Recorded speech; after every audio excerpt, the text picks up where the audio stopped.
Hi, this is Randal Schwartz, host of FLOSS Weekly. This week, Dan Lynch joins me. We're going to talk about CC Mixter, a great way to get open source music, and it's open source itself. You're not going to want to miss this, so stay tuned. Netcasts you love.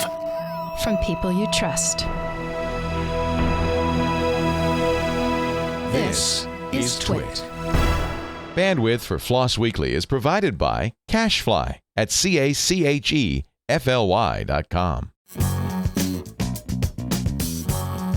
This is FLOSS Weekly with Randal Schwartz and Dan Lynch. Episode 316, recorded November 19th, 2014. CC Mixter. This episode is brought to you by Mandrill. Mandrill is a scalable, reliable, and secure email infrastructure service trusted by more than 300,000 customers. Sign up at mandrill.com, promo code TWIT, and you'll receive 50,000 free email sends per month for your first 6 months of service. It's time for FLOSS Weekly, the show about free, libre, open source software. I am your host, Randal Schwartz, Merlin at stonehenge.com, bringing you each week, or as often as I can, a few gaps in there, the movers, the shakers, the big projects, little projects you may be using every day, projects you might not have ever heard of, but are going to want to download it right after the show, or maybe during the show. Some of us, even hosting, do that occasionally. Joining me today as my co-host this week will be Dan Lynch. Dan, welcome aboard. Hey, it's good to be back. It's always good to be here. Great, cool. And where are you speaking to us from? I'm from Liverpool in the UK, which is over on the in the northwest of the UK, I suppose. Kind of on the way to Ireland. You just stop a bit before that and you find Liverpool. And much further away from London than I had imagined before. I sort of thought it was like a tiny suburb of London, but I guess I was really wrong. A lot of people think that, yeah. I suppose on an American scale, it's not that far, but it's about 230 miles, 220 miles, something like that, to London from here. Well, yeah, I've even been to Liverpool, I think on the recent cruise. That was a lot of fun, and you took me around, showed me all the sights. That was a lot of fun as well. For those of you that recognize this background, this is my apartment in Silicon Rainforest, back up here in Portland for a second. And I was going to use my Big Blue Yeti Pro, but my new Mac doesn't seem to like it. So I'm back to the portable headset, even though I am 1.5 feet away from my Big Blue Yeti Pro. It just will not want to cooperate today. So that's This Week in Geography. But let's talk about This Week in Tech. No, not This Week in Tech. Let's talk about FLOSS Weekly. What is the name of my show? I don't remember the name of my show. It's always kind of crazy that way. Well, we have a really interesting guest on today. I say that almost every time, but it's true as well this time. Emily Richards is going to be joining us in a few minutes to talk about CC Mixter. CC Mixter, as far as I can tell, is both an open source platform for mixing various audio tracks and things, and also a hosted platform where you can actually use their collection of music to bring things together. So, and Dan, I heard you've had some experience with this. So can you describe it a little bit better than I just did?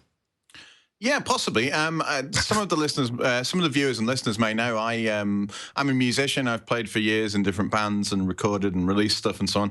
And I'm a big fan of Creative Commons, which we're going to talk about. And I do a music podcast and various other things. And CC Mixter is a tool you can use to collaborate with other people online. So, post up a bit of something you've done, an idea or something that you're working on. Someone can find it and say, hey, I've got some great drum tracks that would go well on that. They can remix it, give it back to you. You can build on together in the open source ethos, basically, but with creative kind of art stuff instead of code this time. And CC Mixter allows you to do that. It's both, as you say, a platform, a piece of coding. It's both a piece of software that runs on the server and also a website that you can kind of log into as an artist and use and share your creativity, I suppose. Very cool. We'll talk about all aspects of that, the Creative Commons and the hosted soft solution and also the open source solution in just a moment. But before we do that, I have a very important message today. This episode is brought to you by Mandrill, a scalable, reliable, and secure email infrastructure service trusted by more than 300,000 customers. It's easy to set up and integrate with existing apps, and it's fast too. Integrate, deliver, track, and analyze detailed delivery reports, advanced analytics, and a friendly interface mean your entire team, from developers to marketers, can easily monitor and evaluate email performance. With servers all over the world, Mandrill can deliver your email in milliseconds. Mandrill started as an idea in 2010. It's growing fast and innovating faster. Mandrill is now the largest email-as-a-service platform in the world. Use Mandrill to send automated one-to-one email like password resets and welcome messages, as well as marketing emails and custom newsletters. We make it for developers who love documentation, integrations, high delivery rates, webhooks, and analytics. Mandrill comes with a beautiful interface, flexible template options, custom tagging, and advanced tracking and reports. Mandrill is the only email infrastructure service with a mobile app that lets you monitor delivery and troubleshoot from wherever you are. It's powerful, scalable, and affordable, but you don't have to take our word for it. Right now, Mandrill is offering the Twit audience a special deal. Sign up at mandrill.com, promo code TWIT, T-W-I-T, and you'll receive 50,000 free email sends per month for your first 6 months of service. That's Mandrill, MANDRILL.com, and the promo code TWIT. And we thank Mandrill for sponsoring Floss Weekly and many of the other shows here on the Twit Network. Let's go ahead and bring on our guest, Emily Richards. Welcome to the show. Hi, thank you for having me. Very good. And where are you speaking to us from? I'm in sunny Los Angeles, where it's never really winter. I know. I've spent a lot of time in SoCal over the last couple of years, as many clients of mine are down there now. It's a new Silicon Beach, I think they call it, a little bit more. Silicon Valley kind of died down for me, and Silicon Rainforest has hardly ever been anything for me. But Silicon Beach has been very, very profitable for me in the last couple of years. So I've been having a great time doing that. So Dan and I sort of gave our view of what we know about CC Mixter. Why don't you give us the 30,000-foot view, including what problems it's trying to solve? CC Mixter is very much like open source software. I mean, it's built upon open source software, but it's open source music. And I don't really know anything else like that out there on the internet, where instead of, there are a lot of music repositories or music libraries that people can interact with, and even some of those are Creative Commons, but our music is essentially like open code. So all of the sources, we call them stems, are individually uploaded for interaction. So if I upload a track, I'm going to have my drums separate from my bass, separate from my lead vocal, separate from each of my backing vocal tracks, guitars, etc. And so it enables people to interact with a specific component and recreate something that they want. Like maybe you hear a track, I really like that violin, but I don't like the genre. I don't like dubstep. I'd rather have it be a reggae track. You can take the violin and make your own reggae track, and attribution is key, because obviously that's Creative Commons. So it's basically open source music using Creative Commons that provides a completely interactive music experience. And I love it. And how did the project get started? It was founded by the Creative Commons. So Lawrence Lessig and Neeru Paharia of MIT, a bunch of brainies. We're looking at what is the future of music. And right now, much like media is changing, but a lot of music in the more traditional sense is very read-only. And with all of this technology, why isn't it read-write?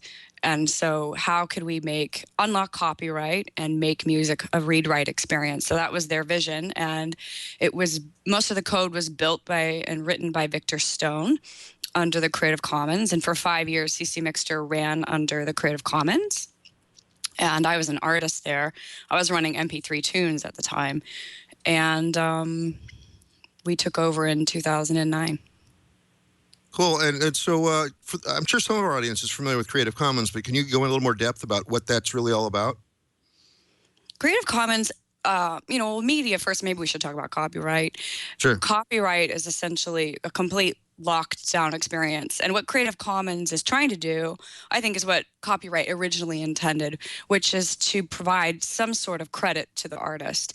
And it's gotten a little bit out of control with some of the major labels and Disney, et cetera, where people can't even put up a video of themselves skateboarding down the street to a song without getting an EMI takedown notice or a bill from ASCAP.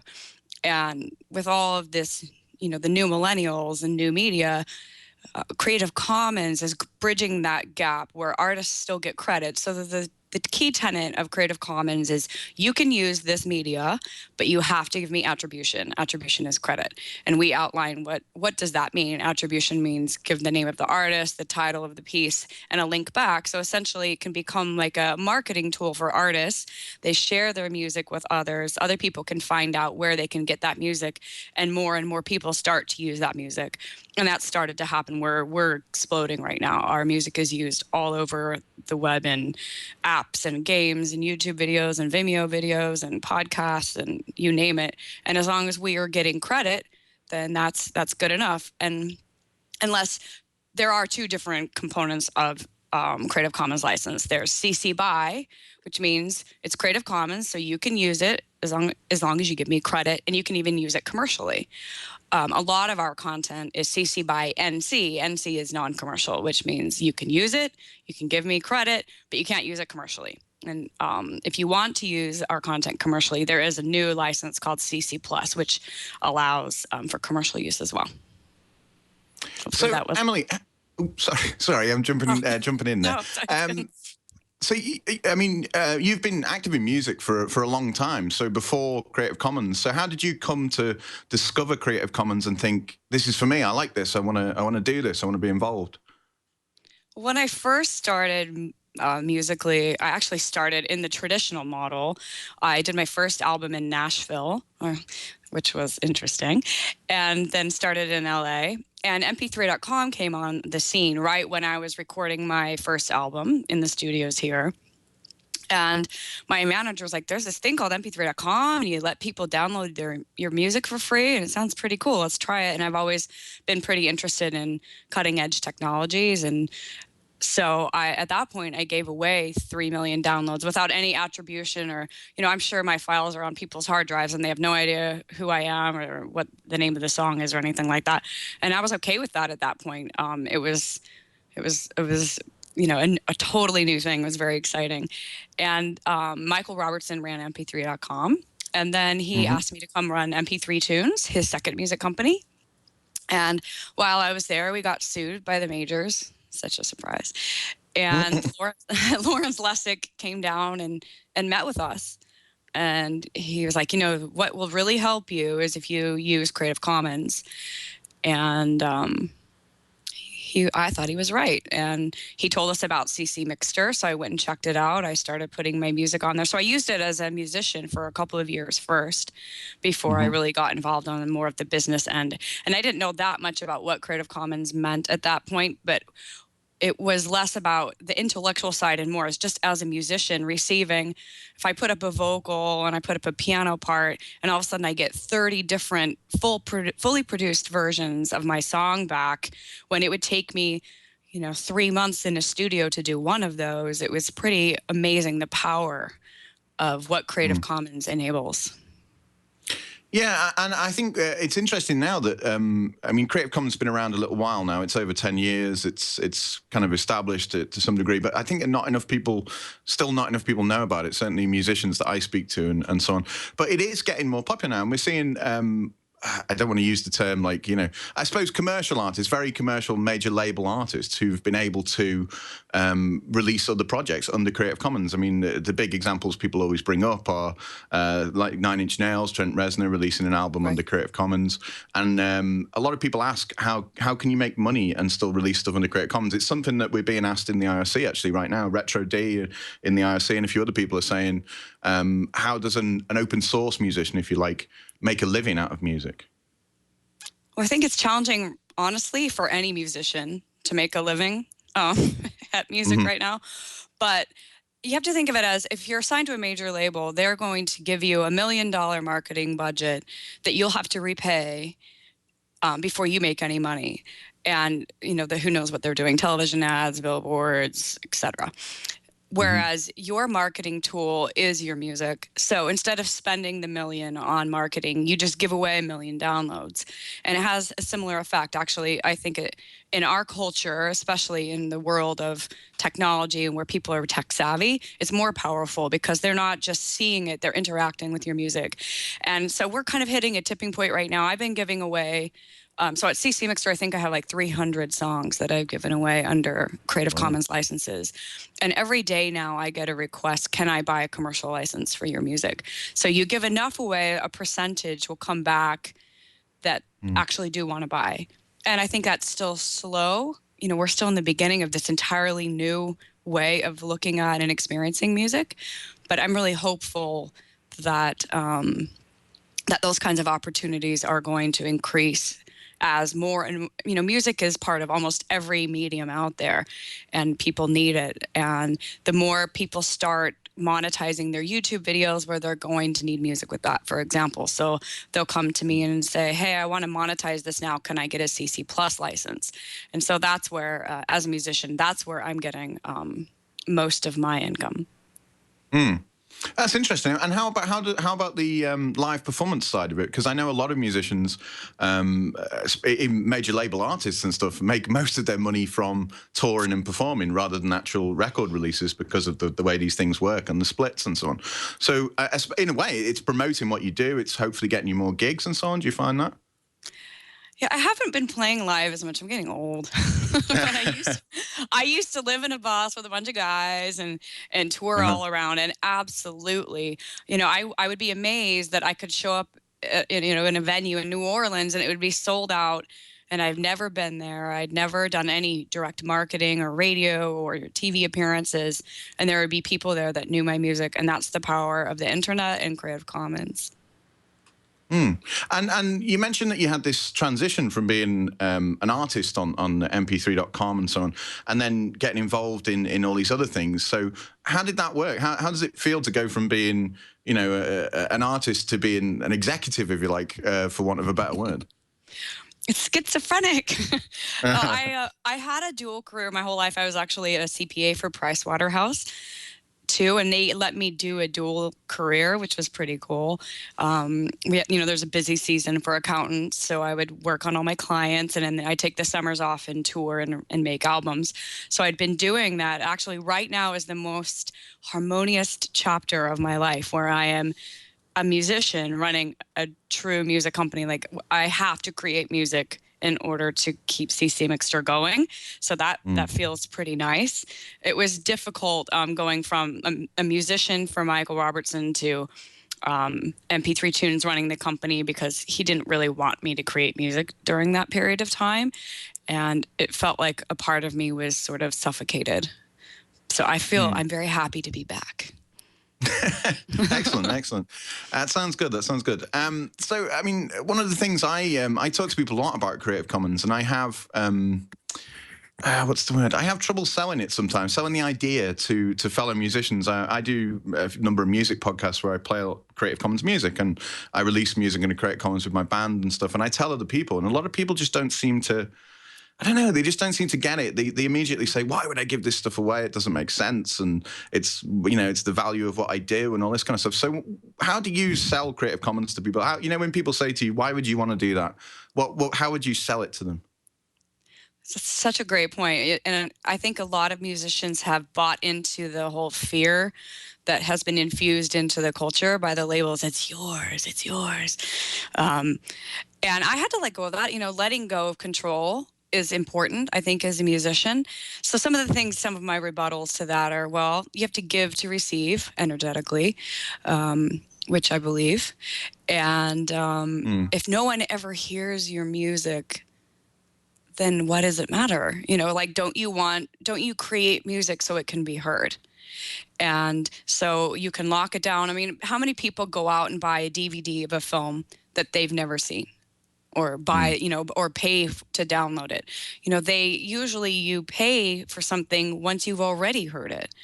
That's what radio was. People go and buy an album because they have heard the song for free on the radio. So this is taking those tools that the majors have been using for a long time, which is letting people hear your creation, and then eventually people will buy it if they've heard it enough. Well, you take that power. So you put it out there in the same sort of way. And yes, people hear it for free, but you get credit. It's like the same thing. You're getting marketing, free marketing, and people might end up exposing your music in places you would have never expected. So if I share a vocal, all of a sudden, which this happens to me all the time, I am being played in some major hardcore DJ festival in Sweden. I'm on a radio station in Turkey. I'm in a film in Paris. I'm being played in some club in London. And I would have never had that kind of exposure. And eventually, that's what leads people back to my music. And it's so powerful, and it's such a great way to get people to hear your music. And I think you have to not worry so much about the money first, if you put money first, like Ayn Rand, it's like money for money's sake is lost, right? So think about wanting to get your music out there and sharing it with the world. And this is such a powerful way that you control instead of relying on someone else. I don't know if that's effective, but we'll try it. Yeah. I mean, as you say, it's a really difficult thing to get across to some people. And I guess it depends on your mindset. But most musicians I know and most musicians I've ever worked with just want to play music with other people. They want to share ideas. They want to get inspiration. They want to, that's how creativity works, or it is for me anyway. I don't know about anyone else, but it is for me. I much as I like to think I know everything, bouncing ideas off other people is actually quite useful. And that's how open source software works. All the people who listen to this will be very familiar with that you share, the things that you're working on, somebody else can maybe improve it or change it or do something you didn't even think of with it, which is really cool. One of the things I was kind of interested in, one of the things I talk to people about a lot is a lot of people don't understand the major label system and how it works. And I know it's something you've come up against literally in some ways. That I wanted to kind of talk about a little bit, because a lot of people think that this is a really old industry and all the rest of it, but really recorded music being sold on discs has not been around that long, about 100 years or so, maybe a bit more. In the history of mankind, it's not that far. So it seems to me, a lot of people say this, but major labels are trying to protect what was briefly a very, very, very profitable business model that only lasted for 60, 70 years at that level of profitability when they were selling vinyl and stuff. And now it's changed. Do you think major labels will ever change their way they work to embrace things like Creative Commons and sharing online and find different ways? Or do you think they're destined to kind of die out like dinosaurs and be replaced by something else? That's so funny. I was just about to say dinosaurs will die. Well, evolve or be left behind. So I've had a lot of discussions with the majors here. I'm friends with many people in the industry. I don't think they're there yet, but I think they need to become that way, because every media, but especially music is destined to become more interactive, and to make it more interactive, it's going to have to open up to some degree. So, we'll see what happens. The longer they hold on, the more opportunity there is for the rest of us, and that's really, I guess I'm happy to be part of the new scene. I could have been, I've worked with the majors, but in the end, I didn't want to sign away all of my rights to my own material. I mean, that's the irony, right? Is you sign a major deal with a label, and it's a 360 deal. They own everything you create. Even like if I were signed right now, they would own this. And I would not have the ability to say whether I wanted it to be reused or something included or not. It wouldn't be up to me. And my label would hit you with a fee. And somewhere there's going to be a balance. The pendulum will swing to where the music itself will embrace the technology upon which it rides. And the part that you were talking about earlier, the interactive part, I mean, that's what CC Mixter is all about. And I think that's what's really exciting for musicians and listeners alike, is we're a true community. We create together. Everything at CC Mixter is a collaboration. So if I upload a vocal, all of a sudden it's going to come back to me. Different producers will create different things from it. We just did a thing called the Secret Mixter, where we all throw our names in a hat. It's a script, but and then we're all assigned each other in secret. We have 2 weeks to create an entirely new track using 50% of that person's stems and create something new of your own. And then on upload day, we all share our new creations. It's almost like a little music hack day. And so Sunday, we had 67 artists that all uploaded completely new tracks, but it was all of each other. And it's so exciting to collaborate in that sort of way. It's really not that different than collaborating in a studio and everyone's sitting down and jamming. And it's almost more exciting for me. And I mean, I've done the traditional sit down and everybody plays in a different room and we all record together. And that's super cool as well. But there's just something like when you're doing this with people all around the world at the same time, and the things that come back are so much they're so different than what you would have expected. And it's that letting go of your own OCD and how you want the music to sound.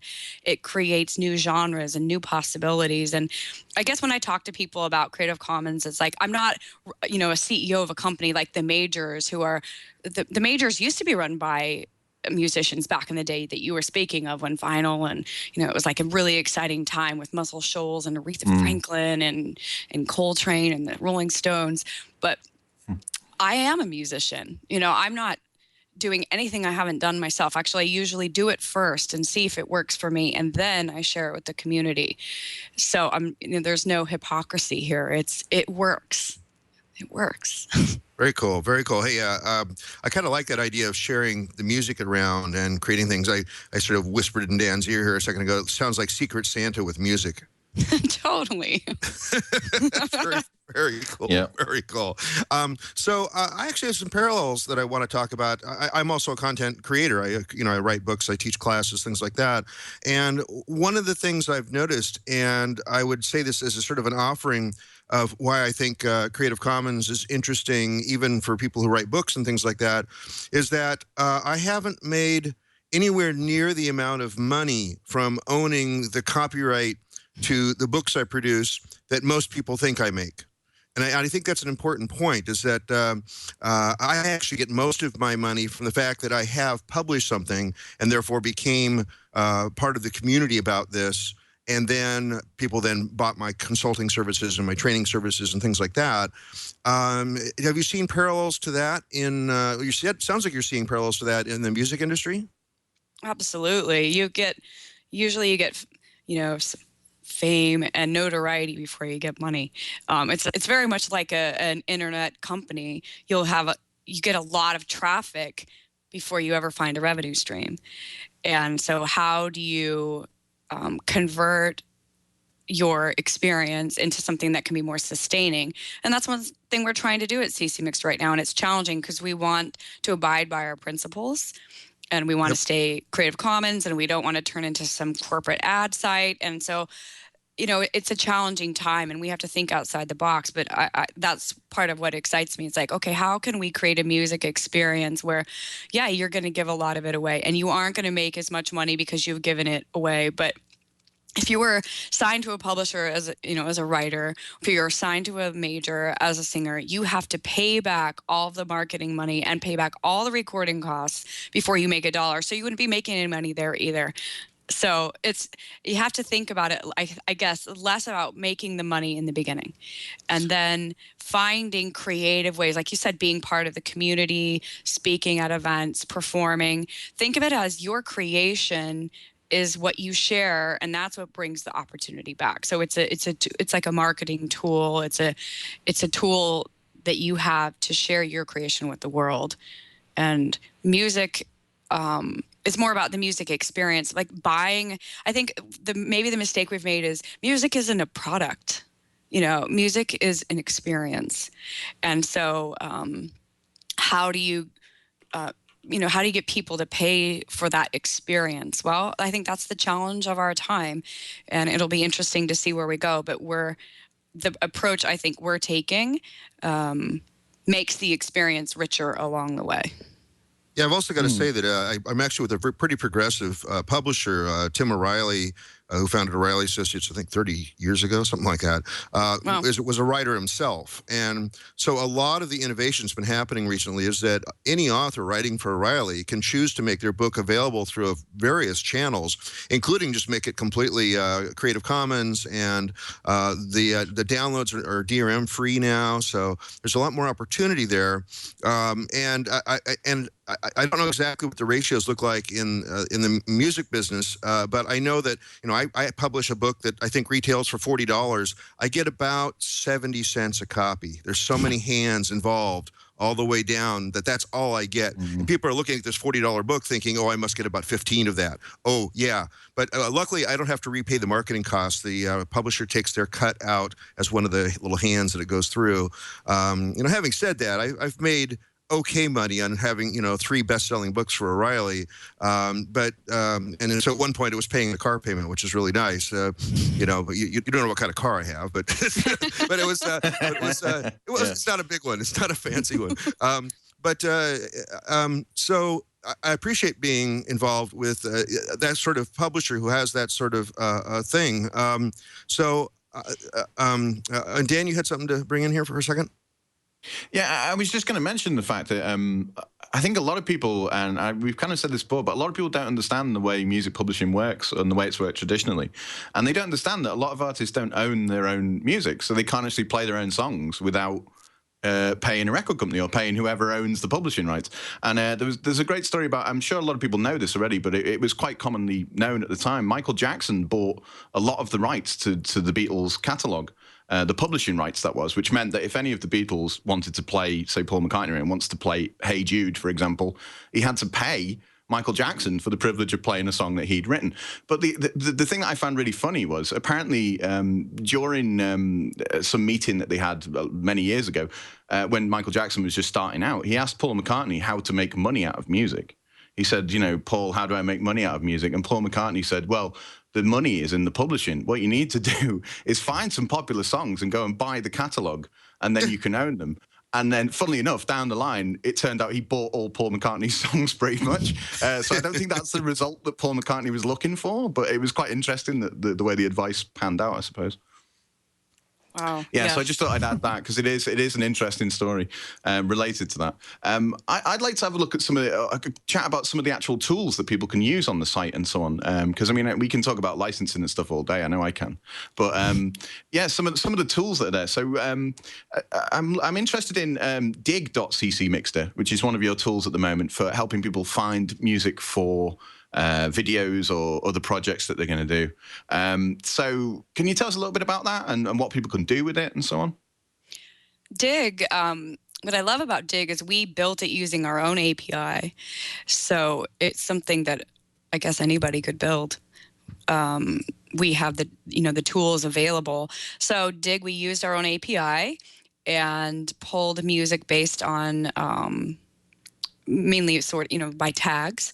So we have categories where you can find music that's instrumental, music that's available for commercial use freely, music with lyrics, and we have a hot charts and top and new tracks, samples. So if you're just looking for a guitar part, if you're just looking for a drum track, which a lot of people are looking for loops, like I'll notice maybe like a hip hop artist will come in, they just want to find the beats. And you can search by tempo, you can search by genre, and there's a window. When you go to dig.ccMixter.org, you'll see you can check boxes to be very specific on what type of results you want returned. And then all the tracks are there. You can download and just make sure you attribute when you use that. So there's music for video games. There's every kind of music that you could imagine is in there. Opera and classical and it's not just electronic music. I think a lot of people think that.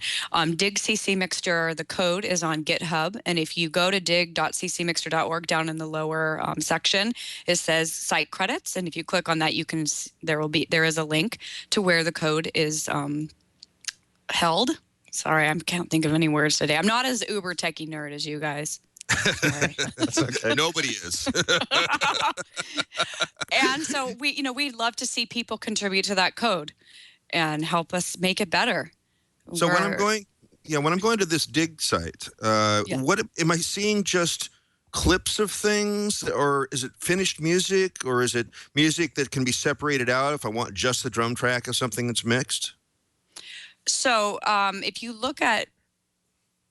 you go to samples, everything is separately identified, or PELs. So in the upper nav, on the far right, I don't know if you're looking at it right now, but so if you look at samples, it'll bring up only individual samples. And if you look at PELs, it'll be only individual vocals, which a lot of DJs are looking for. Samples, people are looking for, like maybe you just want a drum track.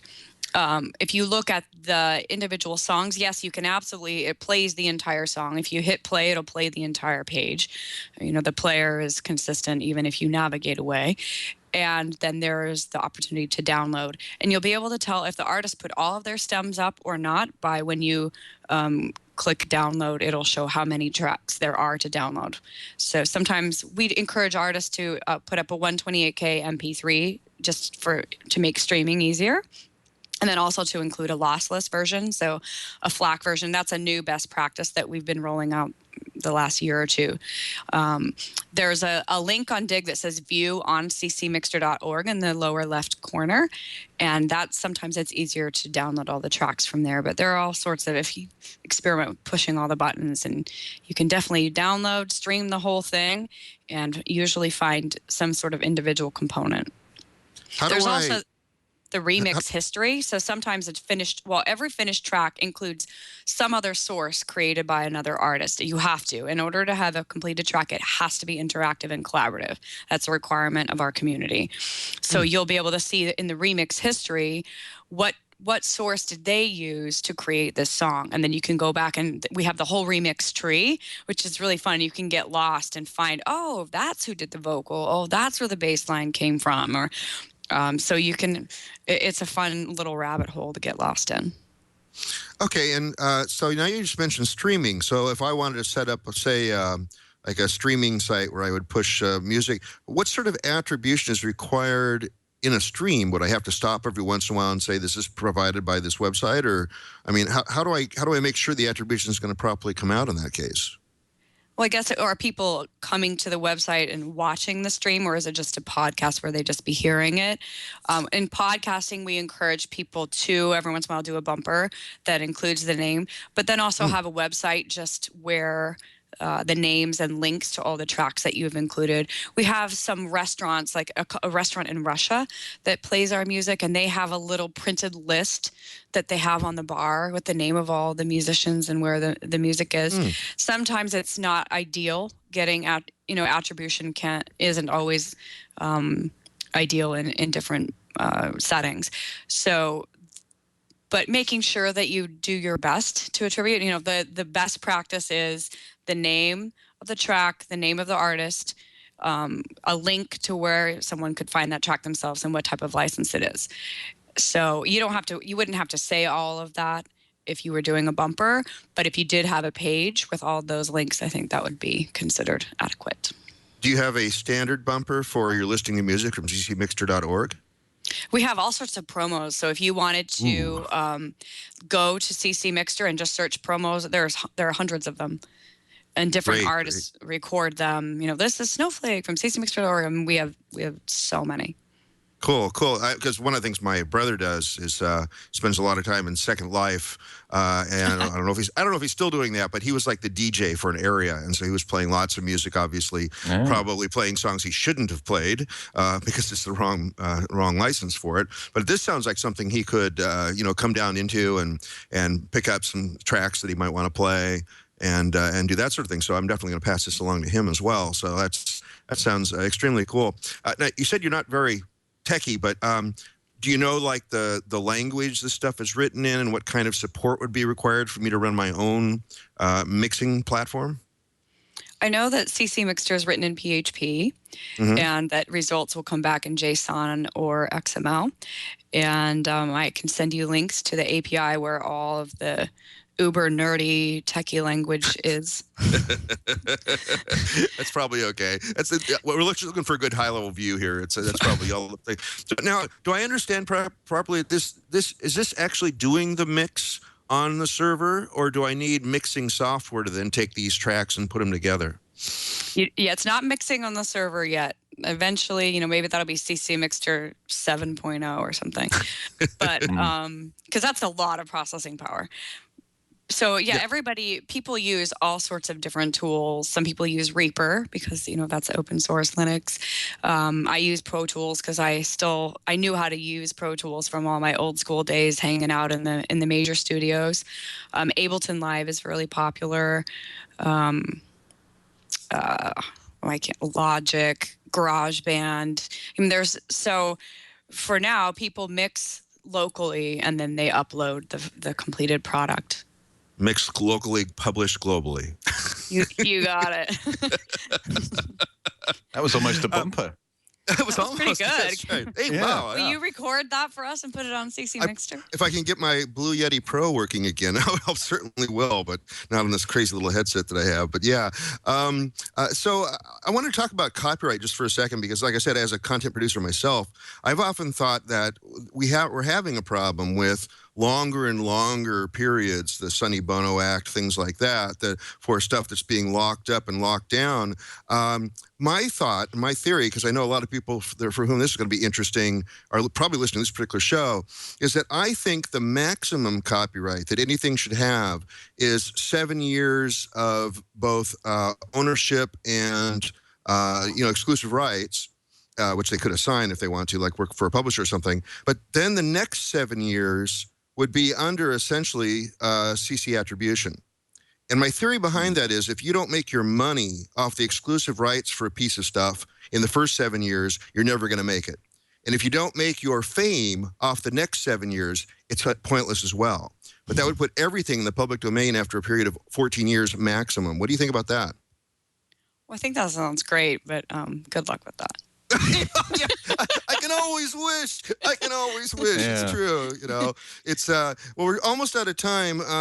Dan, do you have any other quick questions? I like you said, you could go on forever on the Creative Commons stuff, but Dan, you want to ask me one last question here before we start wrapping up? Yeah, I mean, I suppose I'm gonna put Emily on the spot a little bit. So, what's your? I don't know if I can ask this because other people get upset. But what's your favorite remix that someone's done of one of your tracks? Is the one you can point us to that you think we should have a listen to? I'm sure they're all fantastic, but you know what I mean. Oh my It's the one that gosh, you thought, wow, I never knew anyone was going to do that, or I never expected that, maybe. Wow. I mean, there's so many. I guess maybe it would be the first one that I was like, whoa, wow. And I mean, there's so many of those even, but the first one that comes to mind is Love Shadow did a mix of a track of mine called Inside Outside. And I think he changed the title to Almost Given Up. And it was the first track that I couldn't believe that someone could produce a track of that quality, and I didn't have to do anything. I didn't have to rent studio time. I didn't have to practice with the musicians. I didn't have to pay an engineer and a producer. It just showed up. And we ended up putting out a whole album together that way. I'd never talked to him, never seen him, never Skyped or texted. Just the music itself is how we interact through the music. It's just like how coders interact through the code. The code speaks for itself. The music speaks for itself. That is the way we speak with one another. And that's to me the most exciting part of it. So that's what I would probably say, that track. Another one that I really love is Radio Times did a remix of a track of mine called Apologize. Those were the first two tracks early in my CC Mixter foray that really blew my mind. Okay, I've got to, sorry, Dan. I've got two questions that I need to ask you, and also then two more questions, which means a total of 4 questions. I did that before. It's such a stupid way to put it. We did have somebody in the chat room earlier say that CC Mixter, the website, I don't know if this is something you might have some influence on, is they send you your first password and all the password resets in the clear. This is a really bad security issue. Is that something you could pass along to the website makers, or is that something you're aware of already? Thank you for passing that on. We are working on, we know we need to make some improvements in that entire sign-up password reset system. And we could use some help. So if somebody, none of us get paid for the work we do for CC Mixter. We're all of the admins and Alex Goodwin and I, who basically do all of the behind-the-scenes stuff. We all do it on a volunteer basis. So we're always looking for help and ideas. So it'd be great if whoever that is, maybe they drop me an email and give me some insight so I can find, on what they think would be a better way. And we really appreciate input and feedback and hands-on help. Very good. Well, that's also your call for action as well for people that aren't just musicians, can help you out and get that going. And speaking of helping you out, I understand you have a Kickstarter currently in progress? Yes, Indiegogo campaign. Oh, Indiegogo, sorry. Yeah, I guess because they can more easily take money across seas. We have about 40% of our community is actually not in the United States, which is pretty cool. So yes, we're trying to raise money. We have operated for the last 5 years without ever taking funding, and we're growing really fast. And it looks like we're going to be a little short of our goal. So we're going to try to get to $12,000. We're at $11,521. So we only need about $500 more to make our goal. And we'd really appreciate people's support. I think the shortened URL is igg.com/@/ccMixter. I can't remember. I'll look it up. This is probably a link on the website, I presume. Yes, if you go to ccMixter.org, you'll see it. You'll see the image that says "Help Us" and click there. And help us keep CC Mixter open source. Help us keep it free. We don't want to have to put ads on there. We don't want to have premium accounts like Vimeo or SoundCloud. We just want it to be open and free, but it does take a lot of gnomes and some funding behind the scenes to make it all happen. Very cool. And again, we're almost out of time. Is there anything we haven't covered that you want to make sure our audience is aware of? Even if you're not a musician, you can still participate at CC Mixter. You could create a loop. You can record spoken word. You could record one of your old favorite political speeches, anything in public domain. Anybody can participate at CC Mixter. What a musician is changing. And there are some of the most amazing musicians on CC Mixter. And then you're like, I would really love to hear you put some part of your book up. I mean, those types of things become part of music at CC Mixter. We're expanding what the meaning of music is. So I encourage people to come and try it, and you'll catch the bug. It's so addictive, and I think it's really special. Well, I was presuming everything on there was short form stuff. Are you saying there are longer, like audiobooks and things on CC Mixter? I don't know if there are full audiobooks. But you could probably put it up there. It'd be very interesting. You never know what you would get back. And then somebody puts a drum track under it. That'd be kind of cool. That's a soundtrack to my book, because that's beyond my skills. But I can talk. I can definitely talk. We do have a 50 megabyte upload limit. Okay, so it wouldn't be a long thing then. Wouldn't be a very long thing then. Well, it's been wonderful chatting with you, and I wish all the luck for you. And you've opened my eyes a little bit about how the music industry actually works and brings things together. And so, well, thank you for coming on to talk about CC Mixter. Thank you so much for having me. I really appreciate it, and I really appreciate what you guys are doing. And I've shared it with some people this week, so keep rocking it. I love it. Very good. Well, thanks, Emily. That was Emily Richards, who was talking to us about CC Mixter. What do you think, Dan? Yeah, really interesting project. As I said, I knew a little bit about CC Mixter before. One thing I didn't know, actually, which I feel ashamed that I didn't know, is I've just been looking. It's on GitHub, and you can actually, so for all the coders who listen to this show, if you think you're interested and you want to get involved, search for CC Host on GitHub. I just found it. There's an archive there. You can start to get involved. It looks like it's mostly PHP and stuff. Really great project. I think music is changing, and creativity is changing, and the fact that I'm sat in Liverpool, you're sat in in Northern California or wherever, or Southern California, I get confused, and John's in the studio somewhere else. The nature of creativity is changing, and we can all work together from the distance, and there's no reason why music shouldn't be created in the same kind of way, and or any other form of art or creativity. So it's very cool. And I already apparently got a shout out in Twitter. The account is Linklayer. Love Merlin's comment on Floss Weekly that maximum copyright should be 7 years exclusive plus 7 years on CC attribution. So, yay. I guess that's already setting the mindset. I think if we get enough people saying the same thing, we might eventually get somebody to pay attention. I know Emily was a little bit skeptical. I'm skeptical too, but I think that's probably the way it's going to have to go eventually. So that's that. What did you think about that particular comment? Interestingly, I don't know if you know this, but that's quite close to what Richard Stallman's been saying about a lot of things. He believes in a very short fixed term of copyright. He doesn't actually, as a lot of people, when the Pirate Party became a big movement over in Europe, particularly, people were saying if copyright's abolished, copyleft doesn't work anymore because they require the same mechanisms. And RMS came out at the time and said that he believed, I think it was 5 to 8 years or something like that, fixed copyright. So actually, you're strangely in line with RMS on this, and I think it's not a bad idea. Yeah. Is this a first? I have to go back and It may review. be. Well, you both use Emacs. You both love Emacs, so That's you've got true. that as It's well. true. Richard Stallman has, in fact, called the pretty printer that I contributed to the Emacs Lisp code base brilliant.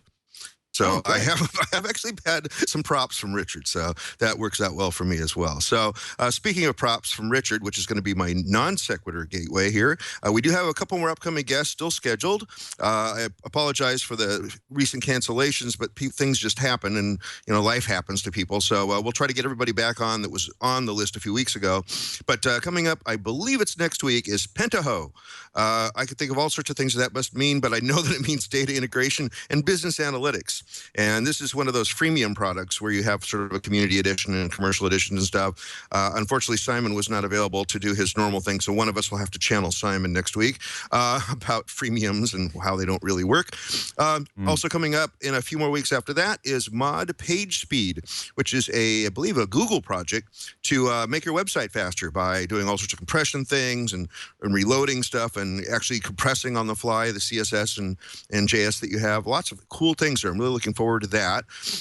We still have a couple of slots left open in Q4. I've been talking with a couple people who can't record at the normal 8:30 slot, trying to get them a place where they can come in and do a show off schedule like we've done a couple times in the past. You can find out all about my efforts at trying to keep this show running by going to our homepage at twit.tv/floss, and from there is linked to the giant spreadsheet of all the people we are currently in contact with. If you have somebody that is not on that list, a project that's interesting or fascinating or in heavy use or whatever, you can email me, merlin@stonehenge.com. Get the project leader to email me. I don't like to go out and contact people. I'd rather you guys, the listeners, contact the people and have them email me. That way I know there's already some interest there and I don't have to waste my time with that.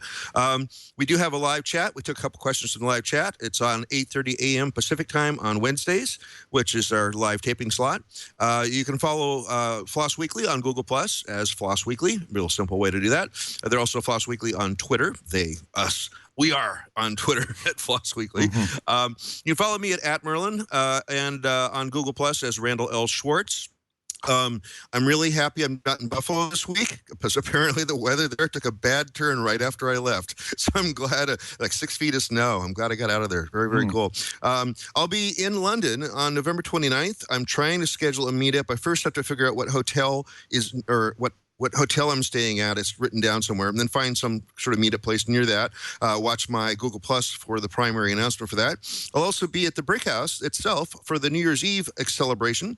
I'm hoping to get a slot that is close to the Floss Weekly taping time. So we won't be doing a show that day, but we'll have some discussions. We've already discussed that maybe it'll be how open source software has affected the maker community, because Aaron Newcomb's also going to be there. That may not be the exact title, but we'll figure something out. And it may not be right at 8:30. It may be sometime early in the morning. I'm planning on being there pretty much until I drop dead at the end of the day. Anything to plug for you, Dan? Yeah, I mean, if people want to, it seems fitting for today, seeing we're talking about Creative Commons music and stuff.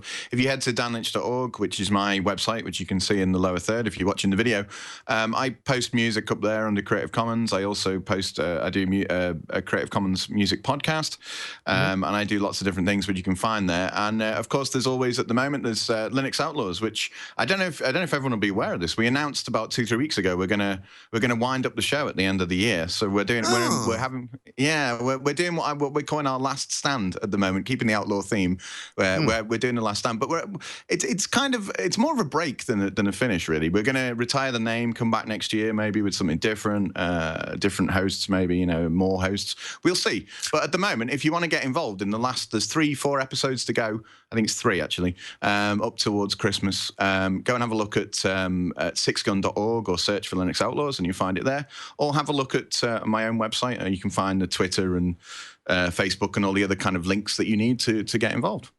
Well, I've got to say, I commend you on the number of episodes you produced, and also that it's been pretty consistently close to a couple hours every week, which I know from only producing an hour-long show every week that there's a ton of background stuff that has to happen. So I commend you guys, you and Fab, for having done that for all this time. And I'm presuming 2 hours is 3 times as difficult, right? It is, yeah. The maths is interesting on that, but it definitely is, yeah. It's been 7 years now, over 7 years, so we're both pretty proud of what we've done. That's pretty good going. Yep, So, absolutely. yeah. Everybody check that out before it goes away, or else your back catalog's all online, right? It's all online, yeah. There will be, when we finish 370 episodes, we're going to finish on a round number, 370, and they'll all be available for everyone to go and listen to. If you want to hear like 4-year-old Linux news, we got that covered. So you can go check that out. Someday Linux will be used at places like Google. Yeah, exactly, yeah. Right. Very cool. Very cool. Well, Dan, thanks for helping me out with the show again this week, and we'll see you all again next time on FLOSS Weekly.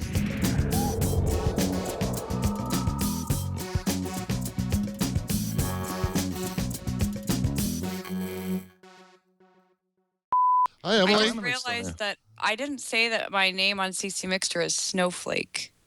Oh. No, you mentioned it as sort of a passing, like you could go look for things by Snowflake, but that wasn't okay. associated with you.